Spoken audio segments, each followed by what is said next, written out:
what we learn about in 6-7, one thing is called the fundamental theorem of algebra, which just tells us that for polynomials, the degree of the polynomial tells you exactly how many complex zeros there are of that function.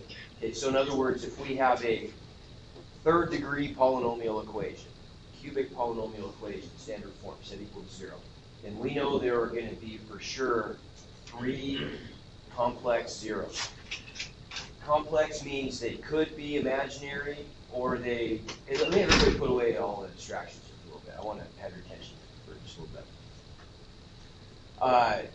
They could be imaginary or they could be real. Okay? The complex zeros that have i's in them, that have imaginary parts, always come in pairs. They always come in complex conjugate pairs. So for example, if we had the zero, the complex zero, we solve it and we get x equals 2 plus 3i, then guaranteed with that has to come the 0, 2 minus 3i. Okay, they always come in pairs. So then how many, what are the possible number of real zeros we could have if for a cubic polynomial equation? Could have 3. 3 of them could be real numbers, the zeros. What's the other possible number? No. You can either have all of them be real, or none of them. Or no. Or 1. How come? You're right, because if there are any imaginary zeros, they have to come in pairs, right? And so that would mean either 2 or 4 or 6. Well, if there's only 3 potential zeros, right? I mean, there are 3 zeros, or 3 complex zeros. Then either 0 or 2 of those are going to be imaginary, right? Okay. Yeah. Okay. What if we had a 6th degree polynomial equation? How many real zeros could that have? 6. Could have all of them. Could have 2. 4. Could have 4. Could have 0. Could have 0. They could all be imaginary, right? Now, what would those look like? What would those look like? If we were to graph this, now we know, and I don't want to spend a lot of time on this, but I want you to just have a little bit of an idea what the graphical meaning of all this stuff is. Let's look at quadratics for a second. You might remember we talked about the number of x-intercepts, real zeros that a quadratic equation could have. If we did something like, say, this one, x squared plus x minus 6 equals 0. Well, we're going to find those here in a second. There's a couple possible things that could happen, right? It could look like this. How many real zeros does that have? How many x-intercepts? 2. Yeah, remember the real zeros, the real number zeros of this correspond to the x-intercepts of the graph. Okay. Another possibility would be that it could look like that. Right? How many real zeros does that have? None. So they must be imaginary, right? They don't manifest as x-intercepts, so those zeros have to have i's in them. And then there was sort of an in-between case that we got to talk just a little bit more about. What if it does that? What if it just grazes it in one spot? Now that seems to contradict what I just told you, right? That you can only have either 0 or 2 real solutions, or real zeros. That looks like 1, but it's not. It's actually a double root. It actually counts as 2. For example, what if we had the equation, like this one might correspond to x squared plus 4x plus 4. Okay, what would be what are the zeros of that? Let's solve that one real quick. How does that factor? X plus 2 and x plus 2. Yeah, that one factors into x plus 2 times x plus 2, which is the same thing as the quantity x plus 2 squared, right? So even though it only shows up as a single x-intercept, it's really 2 of them in one. It's a double root. It shows up twice. So it still does count as 2. Right? Now what if we had a higher order polynomial? Let's say we had a 4th degree polynomial. Well, 4th degree polynomials look weird. They could do something like this. They could go, Why did they do that? they can do something like that. Right? And that would have 1, 2, 3, 4 x-intercepts, 4 real solutions. Does it have to do that? No, it doesn't have to. It could also look like this, where it's only got 2 real and 2 imaginary, right? Or it could be completely above the x-axis or completely below the x-axis and have no real roots. Okay. Now we'll talk more about the graphical stuff later. I just want to give you a little heads up about that, though. Okay, so for today, the one thing I want to cover today then relates to this stuff. Let's find all the complex zeros of this function real quick, and then what we're going to do is we're going to reverse that process. There's some problems that you get in 6-7. In fact, I'd say the most important problems in 6-7, there's a group of them where they give you some zeros, and you have to find the simplest polynomial that would have those zeros. So first of all, let's do the normal thing, which is start with the polynomial and find the zeros. So if I want to find the zeros of this thing, I'm going to set it equal to 0 and solve. I want to know when is the value of this polynomial 0. So what do I do to solve this? Because you get to the old hat. So let's clear back to chapter 5. That's supposed to be this. Okay, factor it, right? We're going to factor it and then set the factors equal to 0 by the zero product property. So x plus 3, x minus 2.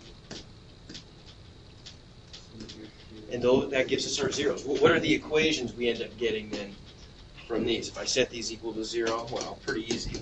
X plus 3 equals 0. So x equals negative 3. Or x minus 2 equals 0. So x equals 2, right? Now, what if we had been given those zeros and asked to find the simplest polynomial with those zeros? Do you see that then instead of working down the page, we would have just worked out, right? We would have known that if we're given the 0x equals negative 3, then that corresponds to the factor x minus negative 3. That's the recipe. X minus the 0 builds the factor associated with that 0. And then instead of 2, we would have had the factor x minus 2, and we'll just find the product of those. Right? Just expand that out, and that gives us our polynomial. No big deal. Okay? So let's try a couple. What if I give you, something like this? What if we have, let's say, these are the zeros. X equals, how about negative 3 and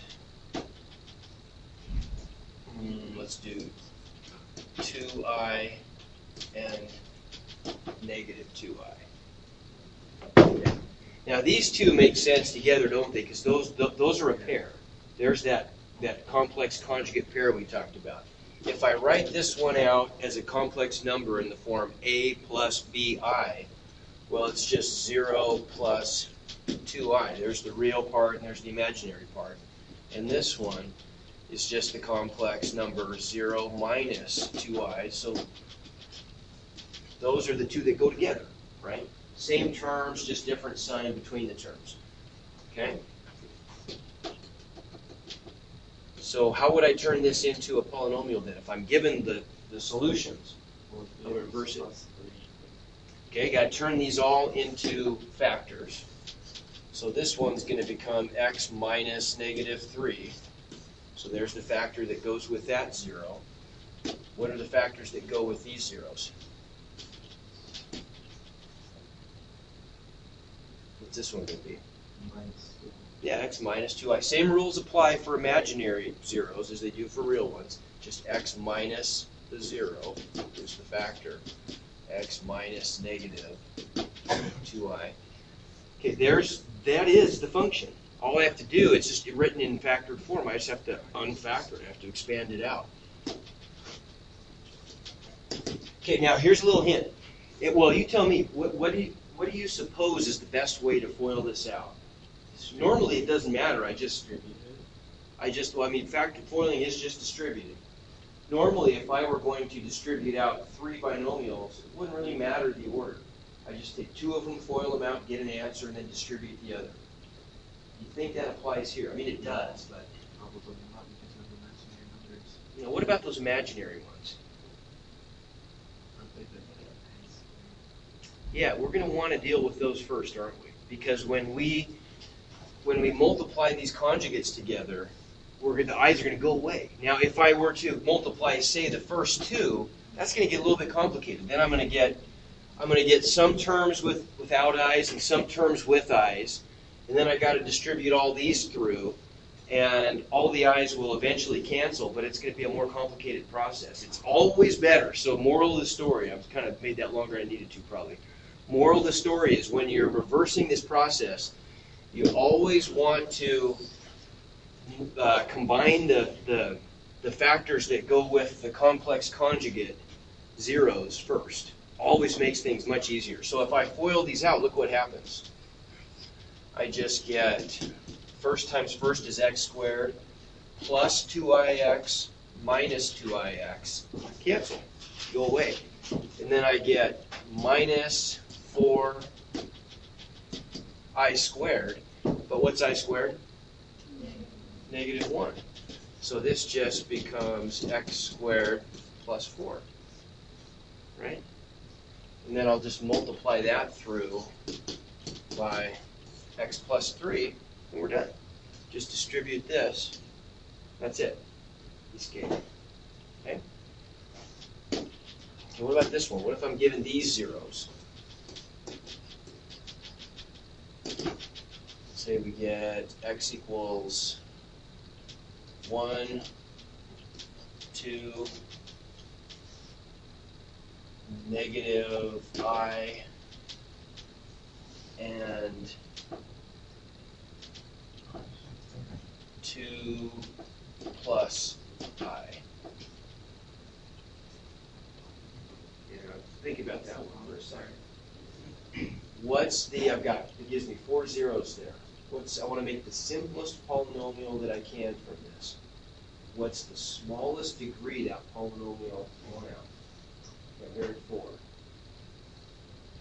Everybody agree with that? And what's your thinking? How come 4? Okay, because there's 4 zeros. I can see the reasoning. There's 4 zeros. And we said that we always have the same number of complex zeros as the degree of the polynomial. Okay? So 4. You guys have anything else? Anybody disagree with that? 3. Why 3? Well, I'm just putting the eyes together. Oh, okay. Well, okay. We can't do that though because these are separate. Like for example, in that last one, if I put the i's together, I would have only ended up with 1 there. But those were 2 distinct different zeros that give us 2 distinct factors. Now, when I multiply the factors together, the i's went away. But these are separate solutions. So what about this one? We know we got a minimum of 4. Can anybody think of a reason why it might have to be more than 4? Right, let's say it again. Okay, yeah. What's missing there? Ah, okay, yeah. Now look at the complex zeros that I gave you. I gave you 2 of them, right? We know they have to come in pairs, but are those 2, do they make up a pair if we take them together? They don't, do they? What is the partner to 2 plus I, that 0 have to be? 2 minus I, yeah. So that one has to go with 2 minus I, and what is the partner of negative I? Positive I. 0 minus I and 0 plus I. Right, so those 2 go together and those 2 go together. So it turns out, what is the degree of this polynomial? 6, right? The smallest it could be is a 6th degree polynomial. Okay, now I won't do the whole problem here, but I want to, let's at least get to the point where it would start to get pretty easy.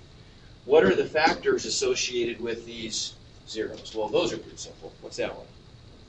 X minus 1. about this one? X minus 3. Okay, now, this one, not a big deal. X plus I, X minus I. Now here's where it gets a little bit stranger. There's no X. What about this now?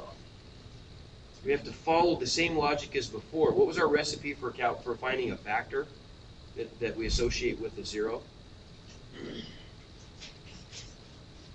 We just did X minus the 0, right?